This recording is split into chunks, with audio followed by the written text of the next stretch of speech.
நீலகிரி மாவட்டம் உதகை தலைக்குந்தாவிலிருந்து மார்க்கெட் நோக்கி சென்று கொண்டிருந்த அரசு நகர பேருந்தை நகர மினி பேருந்து ரோகிணி ஹில்பங்க் ஜேஎஸ்எஸ்க்கு இடைப்பட்ட சாலையில் முந்த முயன்றபோது அரசு பேருந்தின் பின்புறம் மோதி விபத்து ஏற்பட்டது.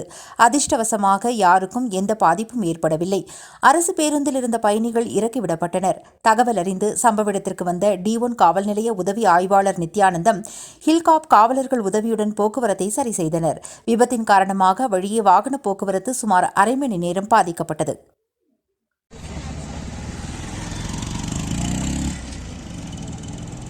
The Big Shop, a shop where your shopping never ends.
ராகம் டிவி யூடியூப் பக்கத்தை சப்ஸ்கிரைப் செய்யுங்கள்.